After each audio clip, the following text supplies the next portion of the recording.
Money only magnifies who you already are and what you already know.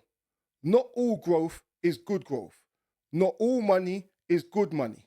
Some businesses pick growth and lose their values and lose what makes them special. How do you scale without selling out on your values? Greed, ego, pressure to expand, keeping up with the Joneses, as they say, choosing money over purpose. People pick up on this very quickly. So, how do we scale a business without losing our integrity and selling out?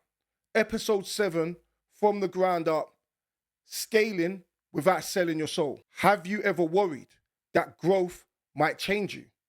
Money might change you. What's it going to cost you? Is it going to cost you your friends? Is it going to cost you your family? Is it going to cost you your peace?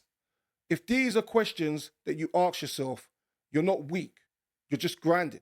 I've been in a position many times where scaling meant choices. More money, but less control.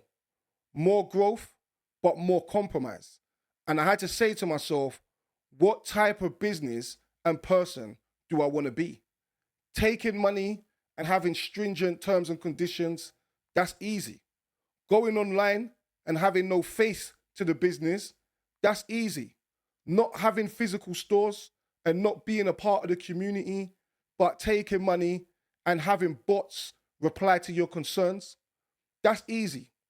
That's not how I built my business, and that's not the avenue that I wish to go down. Now, if I chose this route, for me, at this current climate, it would be selling out. Selling out doesn't mean money. It means a misalignment from your character, a misalignment from your ethos, your values, what you say you stand for. Sometimes the strongest move is saying no. We've all heard the saying, know your value. Not every opportunity that you think's an opportunity deserves a yes. A bad partnership can drain your energy. It can drain your resources. This is something that you want to keep for you if your directions are clear. Bad clients, they cost more than they pay. So for me, I do my best to avoid the cheapest paying clients. And I don't say that in a rude way, because sometimes they expect the most amount of value. When somebody's spending £1,000 or a few £1,000s, they've more than likely done the reading, done the research, done the work to get to that position in the first place. And what they need from me is a tool for me to get them to the destination that I've gotten many thousands of credible clients to. So those are the type of clients I like. Those are the type of partnerships I like, because they're clear, they know what they want, they've seen how I've helped so many people get from A to B, and they themselves want to replicate the same journey. Fast money often comes with slow consequences. So you can sell something cheap and get rid of loads of it fast, knowing that it can't do particular types of jobs, or knowing that the results are not reflective of who you already are and what your brand is already known for. So people will only be returning with problems, and in today's day and age, with people paying on card and the internet knowing exactly who is who, people being able to spread a message about who you are in seconds, your brand will be destroyed as fast as it came up. This is something that you want to avoid. So saying no sometimes is the strongest move, and knowing your value, keeping your price high so that it doesn't dilute your brand and it doesn't dilute the work that you know will get the person to their destination. Growth that costs your values isn't growth, it's erosion. Saying yes to the wrong clients. Sometimes we are not aligned with particular brands. We shouldn't be saying yes to particular clients based on the following that we currently have. This is why, with me in From the Ground Up podcast, my whole plan is to build a following purely based on business, so that I can speak to you and create a network where everyone's focus is business and group economics. Once I do that, I have to not align myself with other behaviors that we're seeing online. That would be a form of selling out to the brand that we're currently creating. Compromising our standards. This is the bracket of what that falls under. If we know that we have a particular type of ethics to us, we have a particular type of work ethic, a particular type of community concern, we know better, we are educated, we have had our 10,000 hours of being a professional in the title that we say we are. I believe personally that we then shouldn't come online and act silly or manipulate people for views that can then lead to money. So this is something that would be a misalignment for myself or for my brand. Scaling too fast. I would love to have stores in Manchester, Bristol, Glasgow. All of these places are on my list. They're ticking all of the boxes. These are creative cities where I've already done extremely well in London. I've tested the brand in Birmingham, done well there. However, I think there's still more work that I can do in London before I make these decisions. Getting the systems right, doing right by my community, and upskilling some of the young people that we have coming into our stores and using Minko's Tech Workshops, which is our charity arm, where we're also teaching the senior generation about IT safety, and those workshops are going off right now. So this is what not selling out is about. I have a saying, and a lot of people like it when I say this. A lot of the time, you shouldn't make particular types of decisions because you're not going to starve to death.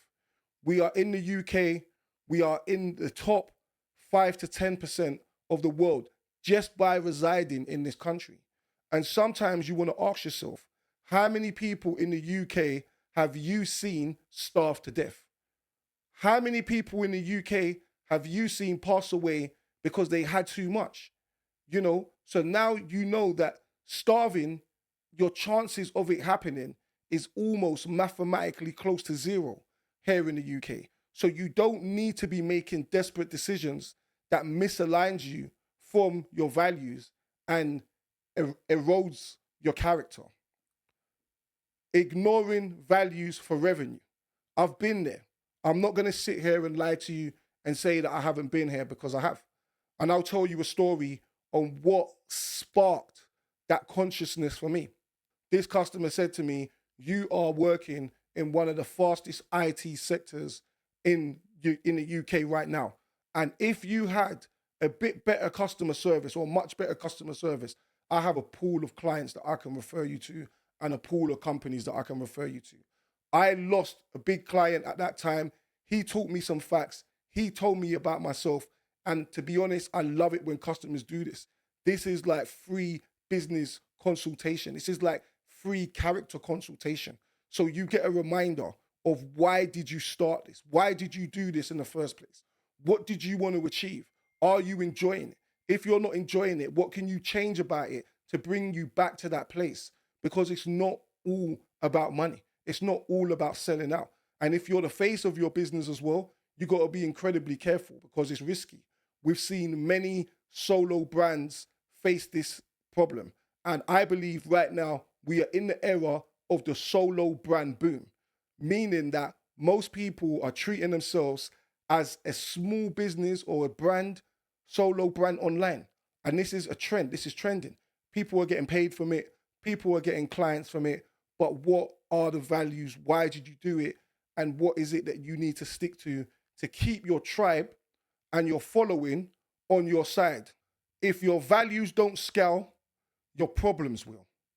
I love this saying, because as you're growing, you also need to be looking at your character. Growth isn't just on your spreadsheet. It isn't just your profit and losses. Your character can't be measured in that capacity.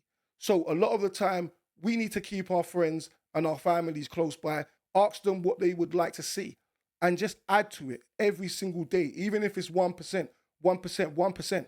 But like I said, as you're paying attention to your profits and losses, pay attention to your character too.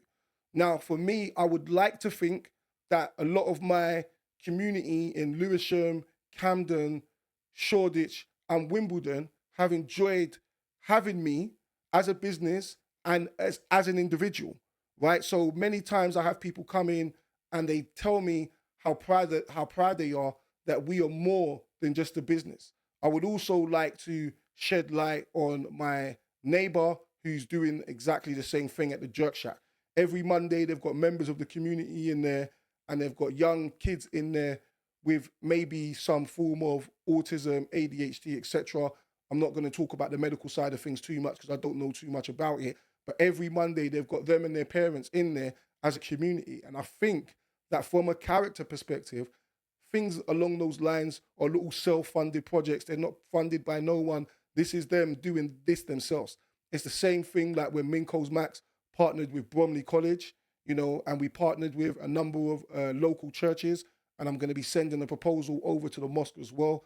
And it's just amazing that when you can give back and when you can help to upskill the community, this has nothing to do with value, but this is a lot to do with self-worth and remembering why you chose something. Values, it shapes your culture. Values protects your quality. Big, big, big thing. Most of the time when people come to you, you also want to know that they're getting a fair exchange for money. This is why sometimes as a business owner, I enjoy being the face of it and I enjoy being on the ground. I tell people all the time, if there's a problem, come and see me. I will resolve it. Send me a message. Many of my customers who have been long-term customers over 10 years, 15 years, etc., you all have my personal phone numbers. I share my personal phone numbers with people from different walks of life. And I tell them, if anybody makes you feel a certain way in our business, shoot me a message on my personal line and I will fix it. We've been voted autism friendly. We've had loads of recommendations from every single different members of different communities. And I think that this is incredibly important. Values can guide our decisions, but as I said earlier, money simply magnifies who you are. And this is why systems are so important, because you keep control of quality control, consistent service, boundaries, delegation without dilution.